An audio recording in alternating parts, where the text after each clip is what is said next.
Franchise tag season has passed, which means it's time to burn some cash here on Pat's Cast. A new day's rising in Foxborough town. Rabel's got the fire, he won't back down. Welcome to Pat's Cast. I'm Brad Whitaker. Good to be back with you. Franchise tag deadline has officially come and gone. Very few players were actually tagged in the NFL this year. Kind of a change in what teams were doing in the past. We know T. Higgins is off the board, at least as a free agent for the Patriots. They might pursue him via trade, but there are some players available here that I was not expecting to be available, and that starts with offensive tackle Ronnie Stanley. And we know the Patriots have said, Mike Vrabel at the very least has said, they're going to be very aggressive this year, and Mike Vrabel has been willing to say, we will overspend if we have to. Even gave the analogy of if there's one car on the lot, a specific car that a lot of people like, you're going to have to overspend to get that car. Basic supply and demand.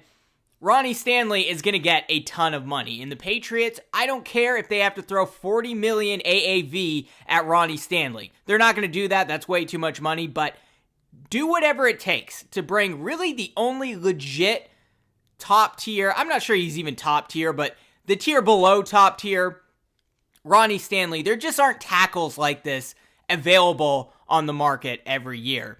And there aren't going to be tackles available in the draft either. We've all heard the news about Will Campbell at this point. He needed to have 33-inch arms to be a starting left tackle in the NFL. Now, hearing Dante Scarnecchia say things like, I don't really believe in that stuff. There's a lot of other things that go into it. I wasn't as worried about it if Will Campbell came just a hair under 33 inches, and I was a little bit encouraged because Greg Bedard had said this past week that Will Campbell had measured in at 32 inches and 7/8, so basically just a rounding error at that point. He's just a hair above 32 and a half inches, so basically Joe Thuney arms, which can work from time to time. It worked with Joe Thuney through almost all of the postseason for the Kansas City Chiefs until he went up against real edge rushers in the Super Bowl and got eaten for lunch. And that's really the way it works for tackles in the NFL.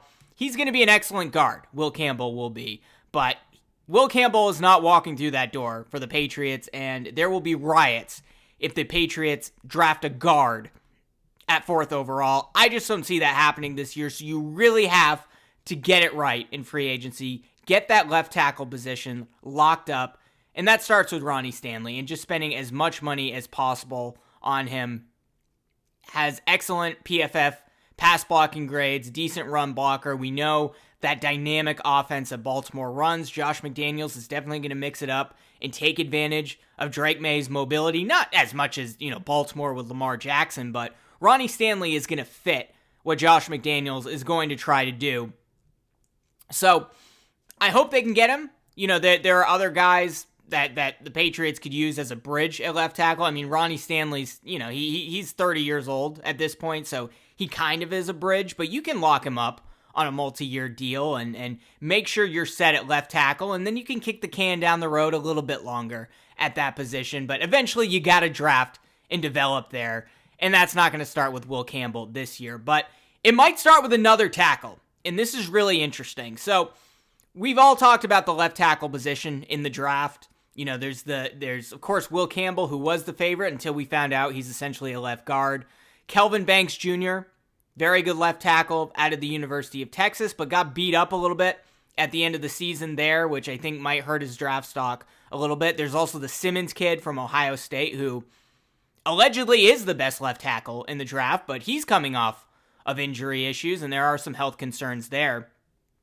If you can lock up Ronnie Stanley, the Patriots have a chance to basically just finish the offensive line and even have one of the best O-lines in the NFL heading into next season, which is crazy considering where they were just 8 weeks ago.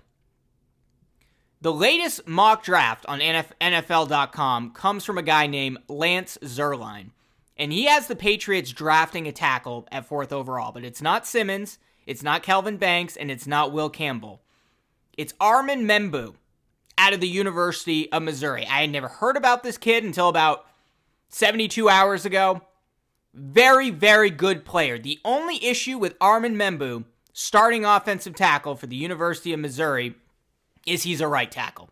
He's played there his entire college career, and I don't think fans, and I don't think Mike Vrabel or Elliott Wolf, after what happened last year with Caden Wallace, I don't think any of us had the appetite for the Patriots to draft another right tackle and try to convert him to left tackle, and much less of an appetite for them drafting a right tackle at 4th overall and trying to convert him to left tackle. Now, that might work. From everything I've heard, Membu is the best tackle in this draft if you combine both the left and right tackle positions, and he had one hell of an NFL scouting combine. In fact, his 40-yard dash was faster than Jameis Winston's 40-yard dash, however many years ago. A quarterback. So you have a right tackle there who's running quarterback speed, a slow quarterback speed. He was just a hair under Jared Goff's 40-yard dash time, but a very athletic player. A little short, but he has the size and the quickness and everything. If you can get Ronnie Stanley at left tackle, totally fine with the Patriots drafting a guy like Armin Membu at 4th overall. Maybe you could trade back and still draft him at, 8th or 9th, but at that point, who cares? It's a reach, Membu at 4th overall, but you got Ronnie Stanley locked up. You have a starting right tackle who's ready to go on day one in the NFL. You have a plethora of guards who can compete for the left guard spot. You have David Andrews at center, Ben Brown, and Cole Strange as backups. And, of course, Mike Onwenu sticking at right guard, not going to mess around with him at right tackle. Suddenly you go from by far the worst offensive line in the NFL to having one of the best. You can take care of it with one draft pick and one signing. Now, it's expensive. Ronnie Stanley's going to be expensive, but you add Membu there, 4th overall. Suddenly Drake Maye has the protection, some of the best protection in the NFL right in front of him, and the Patriots are cooking with gas at that point. So this Stanley deal is very important. The Baltimore Ravens, they let him go into free agency. They did not franchise tag him. That was the big news coming out of the day. Patriots are going to be on the phone with his agent, and they're going to give him whatever dollar figure he asks for, hopefully. And we won't have to worry about this left tackle conversation, which we've been talking about since the Patriots drafted Isaiah Wynn. Finally get this conversation over with so we can stop worrying about that and focus on more fun things, like the wide receiver position, which we'll get to right now. Davante Adams is going to be available via free agency. When I first heard about Davante Adams getting cut by the Jets and all of that, and he can sign right away with a team. That's the news coming out of today. So he can sign very quickly. He could be on the Patriots by midnight tonight. I don't think it's going to happen. But I was not that excited because I thought of Davante Adams like he's approaching his mid-30s at this point. His best days are behind him. From what I watched on the field this past season, wasn't super encouraged by him. Then I went and looked at his stats. He still had almost 1,000 yards this past year. 69 receptions, 8 touchdowns across 17 games. And he did that being split between two teams, also with the Raiders in the first half of the season, who weren't able to generate anything offensively. Davante Adams is still going to help. Now, is he going to be the same Davante Adams that we saw in Green Bay or the Davante Adams that we saw in Vegas? Probably not. But he will bring a veteran presence to that receiving room. He's worked with Josh McDaniels before. From everything I've heard, I know there was a falling out with McDaniels and the Raiders organization and a lot of the players there. But Davante Adams and McDaniels did get along very well. That could be a good fit there. That gives the Patriots their boundary X wide receiver for a couple of years. A wide receiver number 1 for Drake Maye. I don't think we need a million slot receivers there. Josh McDaniels can work with that. He's done it before. That's kind of his bread and butter. But Patriots really need to go out and get that big-bodied wide receiver. And I think Davante Adams is a guy that they could get for very cheap. I think he's kind of pissed off at the Jets, so going off to his rival, the Patriots, would be great for him. I don't know if he's pissed off at the Jets, but it just didn't seem like a great experience there. And it seems like every player leaves that organization with a bad taste in their mouth. Really just a garbage heap of an organization, the New York Jets are. So Davante Adams, I think, is someone they should really look at.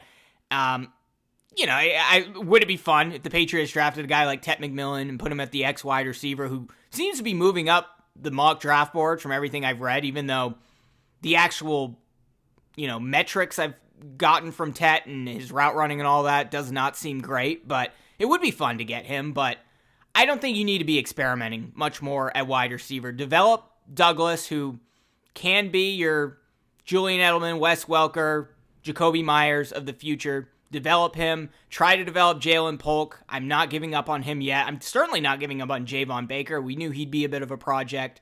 But bring in some veterans there, and I think Davante Adams could really help with that. There's also Chris Godwin. He's available via free agency. He was not franchise tagged by the Bucs. It'd be a little weird seeing him in another uniform, and him going from Tampa Bay all the way up to New England just does not seem like the fit that he probably wants. But, he played with Tom Brady before, did a great job there.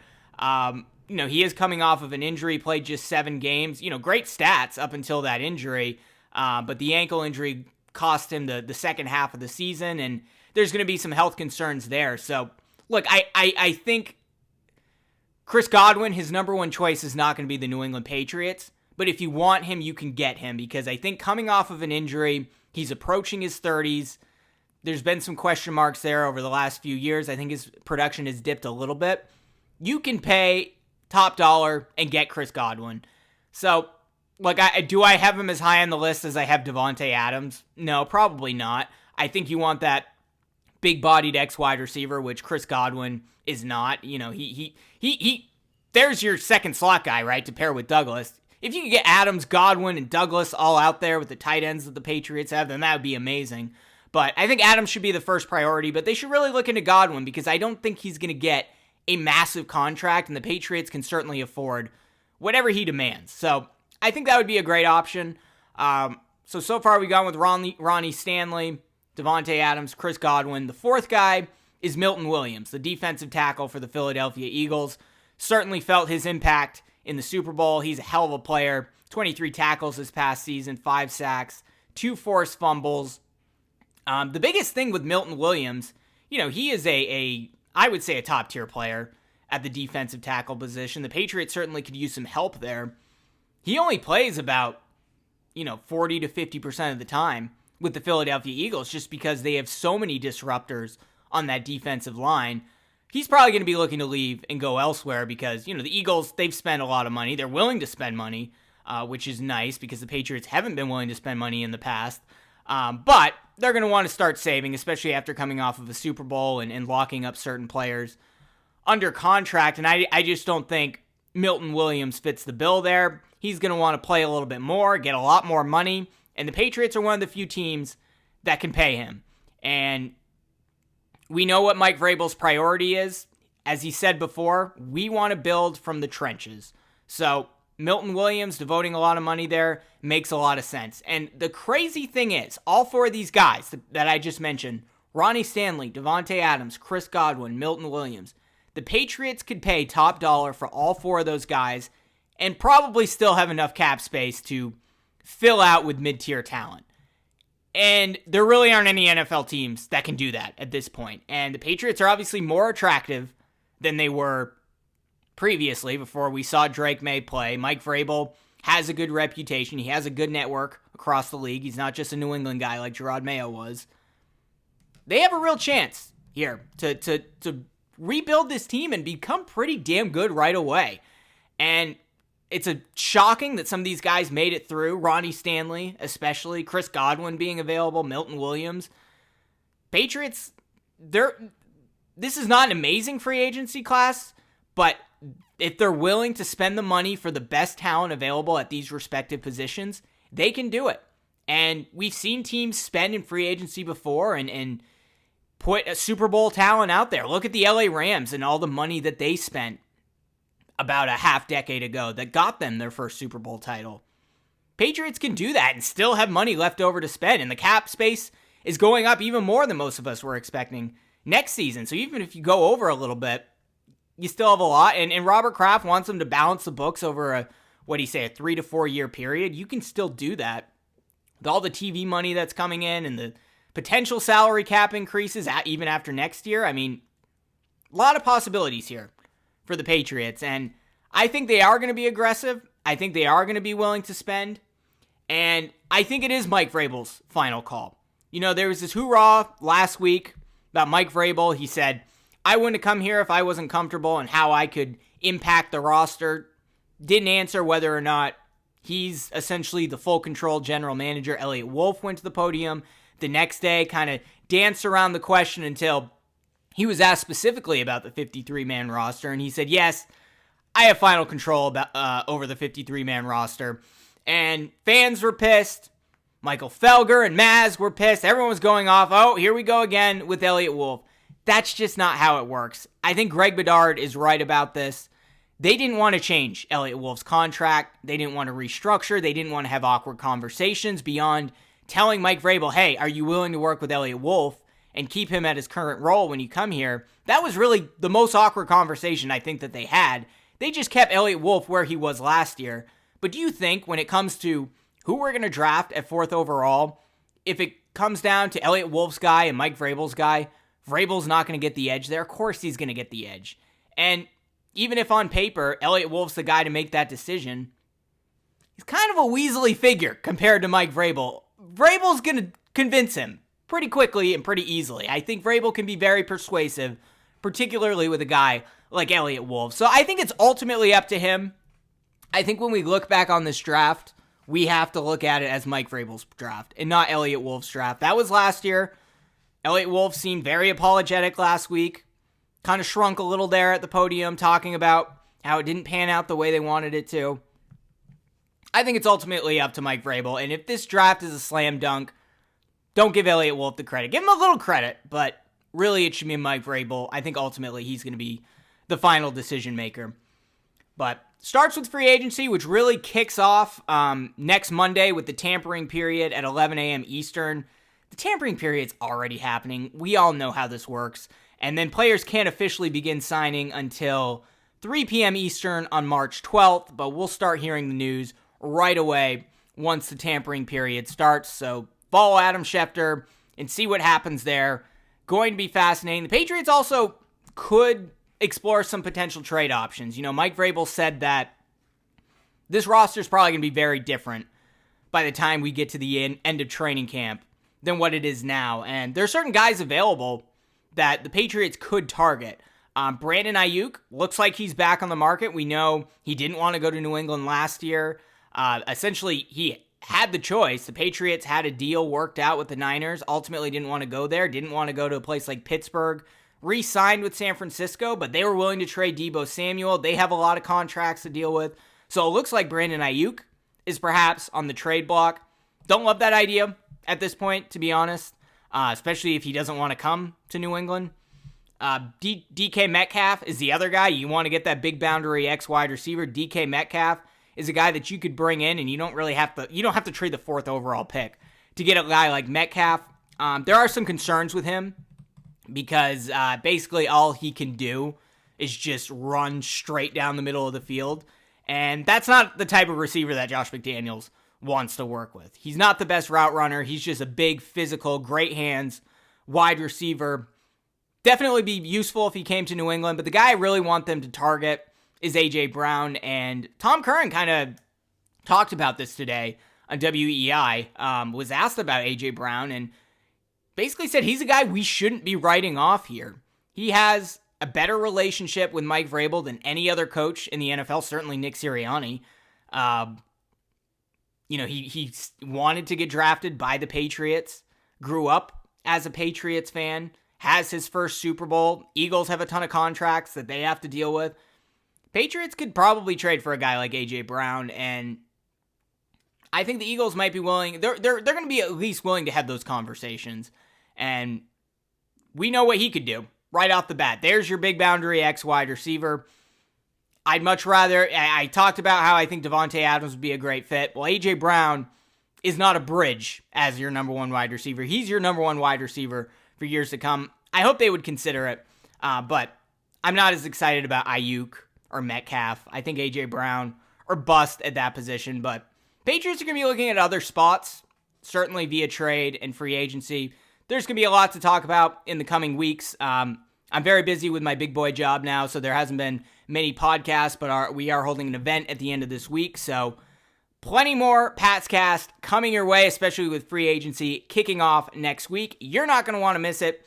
Let me know in the comments below, who do you think the Patriots should target in free agency, via trade, and also the draft, too? Do you like this Armand Membu idea, if they can get a guy like Ronnie Stanley, I think it's a slam dunk, unless Travis Hunter's there, and then you draft Travis Hunter, but I don't know. I think that's a way to quickly rebuild the offensive line and would be exciting. But let me know in the comments below. Curious to hear from you. If you like this video and you're watching on YouTube, smash that like button, subscribe to this channel, hit that notification bell, or subscribe if you're listening on Apple Podcasts or Spotify.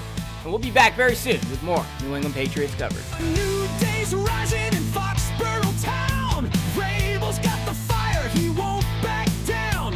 Building up the fortress, stacking the line. Ronnie Stanley's coming, yeah, it's go time.